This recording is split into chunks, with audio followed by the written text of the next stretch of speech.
মই প্ৰথমবাৰ যোৰহাটলৈ আহোঁতে ইচ্ছা আছিল মনত যে সাহিত্য সভা ভৱনটি এবাৰ চাই যাওঁ আৰু আজি এটা সুযোগ পালোঁ আৰু সেই সুযোগটো মই সদ্ব্যৱহাৰ কৰিলোঁ।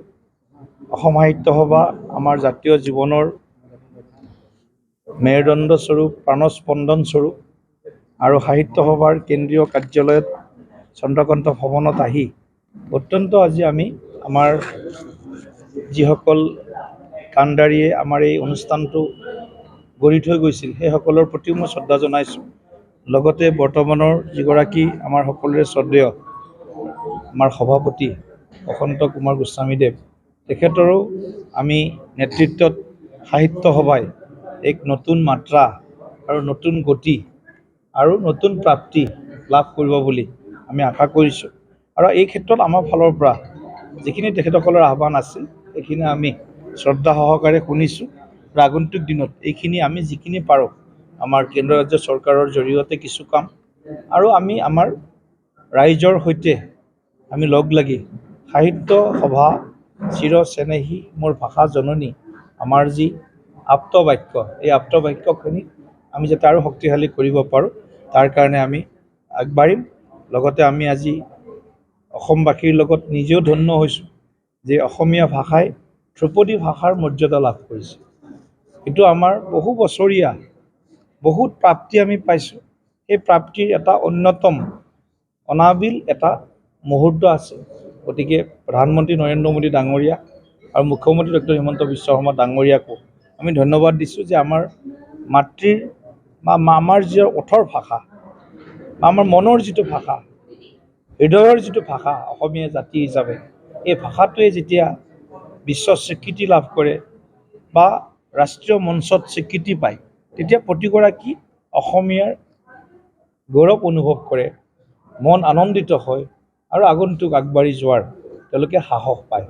গতিকে আজি ইয়াত আহি আমিও কিছু পৰিমাণে আমাৰ প্ৰাণস্পন্দন স্বৰূপ আমাৰ সাহিত্য ক্ষেত্ৰখনক নেতৃত্ব দিয়া এই সাহিত্য সভাৰ উত্তৰোত্তৰ আমি কামনা কৰিছোঁ আৰু যাতে আমি আমাৰ জাতিটোৰ যি পৰিচয়, এই পৰিচয় যাতে কেতিয়াও চন্দ্ৰ সূৰ্য থকালৈ যাতে হেৰুৱাই নাযায় তাৰ কাৰণে সকলো অসমীয়াক বিভিন্ন ভাষা ভাষী ধৰ্ম অৱলম্বী সকলো অসমীয়াকে একত্ৰিত হৈ আমাৰ ভাষাটোৰ সংৰক্ষণ আৰু সংবৰ্ধনৰ কাৰণে আমাৰ যি সামূহিক প্ৰয়াস, এই প্ৰয়াসটোত সকলোকে অংগীকাৰ কৰিবৰ কাৰণে মই আহ্বান জনাইছোঁ।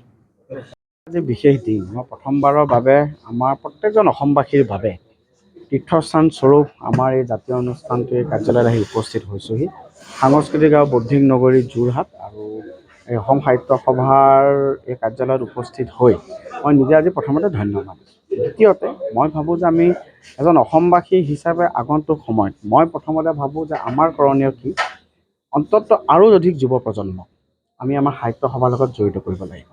এই জাতীয় অনুষ্ঠানটোৰ যাতে আমাৰ সকলোৰে বাবে এটা দায়িত্ব হৈ পৰে, আমাৰ বাবে এটা কৰ্তব্য আৰু দায়িত্ব হিচাপে যাতে আমি আমাৰ বিশেষকৈ যি ক্ষেত্ৰত আমি কাম কৰি আছোঁ সেই সকলো ক্ষেত্ৰক লৈ পেলাই যদি আমি জড়িত হৈ পৰিব পাৰোঁ তাৰ বাবে আমি নিজে চেষ্টা কৰিম। আজি মাননীয় সভাপতি ডক্টৰ বসন্ত গোস্বামী ছাৰৰ ভাষ্যত আজি যথেষ্টখিনি তেখেতে আহ্বান জনাইছে। কেৱল দলীয় কাৰ্যকৰ্তা হিচাপে নহয়, অসমৰ এজন গৌৰৱান্বিত অসমীয়া হিচাপে আমাৰ এই জাতীয় অনুষ্ঠানটোৰ প্ৰতি যি কৰ্তব্য আৰু দায়িত্ব, আমি দলৰ লগতে আমি আমাৰ সকলোৰে ক্ষেত্ৰত যাতে আমি এটা সংগঠিত কৰি পেলাই এই সাহিত্য সভাৰ জৰিয়তে আমাৰ চিৰচেনেহী আমাৰ যি ভাষা, সেই ভাষাটোক বিশ্বৰ দৰবাৰত আৰু শক্তিশালী ৰূপত প্ৰতিষ্ঠা কৰিব পাৰোঁ। আমাৰ যুৱ প্ৰজন্মই আজিৰ দিনত যাতে আৰু অধিক অসমীয়া ভাষাত শিকি লৈ পেলাই আমি মাতৃভাষা আচলতে যিটো টান, এই বিষয়টোক লৈ পেলাই আমি আৰু অধিক আগুৱাই লৈ যাব পাৰোঁ, সেইটো আমি নিশ্চয় প্ৰচেষ্টা চলাম। মাননীয় মুখ্যমন্ত্ৰী ডক্টৰ হিমন্ত বিশ্ব শৰ্মা ডাঙৰীয়াই 2025 বৰ্ষতে কিতাপৰ বৰ্ষ হিচাপে পালন কৰিবৰ বাবে আহ্বান জনাইছে। 1000জন যুৱ সাহিত্যিকক এটা ইনচেণ্টিভ 25,000 টকাকৈ দিবৰ কাৰণে আগবাঢ়িছে, এটা উদগনিমূলক। গতিকে সামগ্ৰিকভাৱে এটা সচেতন সমাজ, এক সচেতন যুৱ প্ৰজন্মৰ আমি সাহিত্য সভাৰ লগত জড়িত কৰি সাহিত্য সভাক আৰু অধিক সংগঠিত কৰি আমাৰ জাতীয় অনুষ্ঠানটোক অসমৰ এক মুখ্য প্ৰাণস্পন্দন হিচাপে যাতে আমি পৰিগণিত কৰিব পাৰোঁ তাৰ বাবে আমাৰ যিখিনি কৰণীয় আছে সেইখিনি কৰণীয় কৰিবলৈ আমি চেষ্টা কৰিম। ঘৰত আনন্দ আৰু সম্পৰ্কৰ চমক বজাই ৰাখিবলৈ জৰুৰী হৈছে সকলো আনন্দময় মুহূৰ্তত মৰমৰ উপহাৰ দিয়াটো। সেইবাবে মধুশ্ৰী জুৱেলাৰ্ছে আনিছে সকলো ৰঙীন ক্ষণৰ বাবে বিশেষ গহনা। হীৰাৰে হওক, সোণৰে হওক বা ৰূপৰে হওক, শ্ৰেষ্ঠ ডিজাইনছ আৰু হলমাৰ্কযুক্ত গহনাই ৰাখে সম্পৰ্কক নিখুঁত। তেনেহ'লে আজিয়ে আনক আনন্দ মধুশ্ৰী জুৱেলাৰ্ছৰ সৈতে। যোগাযোগ কৰক 7002800341 নাইবা ভিজিট কৰক LNB ৰোড, নলবাৰী, অসম।